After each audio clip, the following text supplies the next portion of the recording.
আর কংগ্রেসে গিয়ে কি হবে? কংগ্রেসের সমস্যা বাড়বে। জায়গাগুলো ইনক্রোচমেন্ট আছে, সরকারি জায়গাগুলো, সেটা খালি হওয়ার প্রয়োজনীয়তা রয়েছে। 15ই জুনের মধ্যে সময়সীমা সরকার বেঁধে দিয়েছে। দরজায় দরজায় ঘোরা ছাড়া আর কোনো রাস্তা নেই। পশ্চিমবঙ্গের মানুষ এমন করে দিয়েছে, ওয়াটার লগিং এর ভোগান্তি থেকে তারা অনেকটাই রেহাই। আমরা গত 15 বছর ধরে আমরা দেখেছি রাজ্যের বিভিন্ন বিধানসভায় একাধিক দুর্নীতি থেকে শুরু করে তোলাবাজি বিভিন্ন রকম অভিযোগ।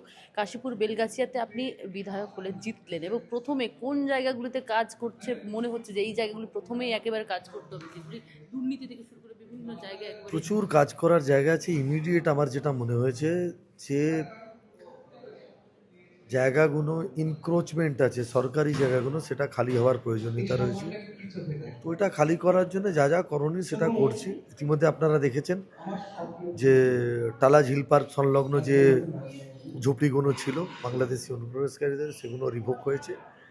টালা পার্ক, ঐতিহ্যমণ্ডিত পার্ক, যেখানে সিএবির নিয়মিত ক্রিকেট টুর্নামেন্ট হতো, সেটা একটা প্রাইভেট পার্টি সেটাকে দখল করে রেখেছে।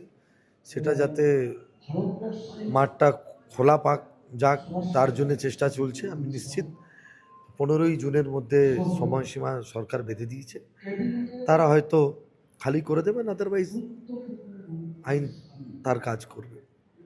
একইভাবে কাশীপুর ঘাটের দিকে গিয়ে দেখবেন গোটা এলাকাটা অবৈধ মুসলিম অনুপ্রবেশকারীরা দখল করে রেখেছে।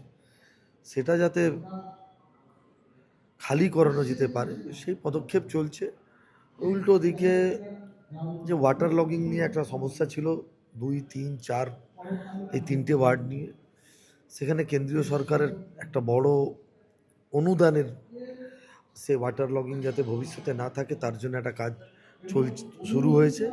আমি নিশ্চিত এই বর্ষায় না হলেও পরের বর্ষা থেকে অন্তত দমদম স্টেশন সংলগ্ন চিড়িয়ামোড়ের দিকে আসতে যে রাস্তা, সেখানে মানুষের আর জলের ওয়াটার লগিংয়ের ভোগান্তি থেকে তারা অনেকটাই রেহাই পাবে। একইভাবে এই চত্বরে যে ডেভেলপমেন্টাল যে কাজগুলো, 2 নম্বর ওয়ার্ডে প্রায় 30টা মতো পুকুর আছে, সেই পুকুরগুলো যাতে ঠিকঠাকভাবে সংস্কার করা যায় তার কাজ শুরু হয়েছে। আমি নিশ্চিত আগামী 2-3 মাস, পুজো আসতে আসতে, আমি আমার যে কমিটমেন্ট এলাকার জন্য আছে তার সিংহভাগ আমি টাচ করতে পারবো বলে আমার বিশ্বাস। এর মধ্যেই মমতা বন্দ্যোপাধ্যায় দিল্লিতে রয়েছেন, অভিষেক বন্দ্যোপাধ্যায় দিল্লিতে রয়েছেন, এবং সোনিয়া গান্ধীর সঙ্গে বৈঠক করছেন মমতা বন্দ্যোপাধ্যায়, অভিষেক বন্দ্যোপাধ্যায় রাহুল গান্ধীর সঙ্গে বৈঠক করছেন। কোথাও গিয়ে একটা কংগ্রেসে যাওয়ার জল্পনা শুরু হয়েছে, কি বলবেন? দরজায় দরজায় ঘোরা ছাড়া আর কোনো রাস্তা নেই। পশ্চিমবঙ্গের মানুষ এমন করে দিয়েছে যে যিনি নিজে কলকাতায় বসে থাকতেন, আশা করতেন ওইখান থেকে এখানে আসবে, আজকে তাকে দরজায় দরজায় যেতে হচ্ছে। এখন আরও, যেহেতু সবে শুরু হয়েছে, এখন আরও দরজায় দরজায় যেতে হবে, কারণ আর তো কেউ পুষবে না। আর কংগ্রেসে গিয়ে কি হবে? কংগ্রেসের সমস্যা বাড়বে। এখানকার কংগ্রেস নেতাদেরকে জিজ্ঞাসা করুন তো, শুভঙ্কর দাকে জিজ্ঞাসা করুন শুভঙ্কর সরকার কি চায়। আচ্ছা আপনি বলুন তো, শুভঙ্কর সরকারকে মমতা নেতা মানবেন না অভিষেক নেতা মানবেন? কি হবে শুভঙ্কর সরকারের ভবিষ্যৎ?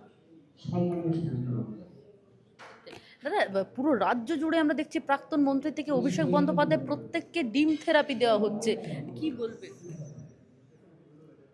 আমি এর বিরুদ্ধে।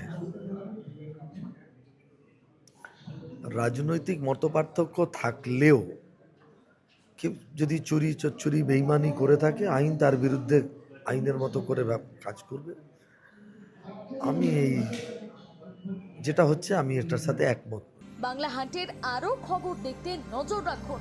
বাংলা খবর মানেই বাংলা হান্ট।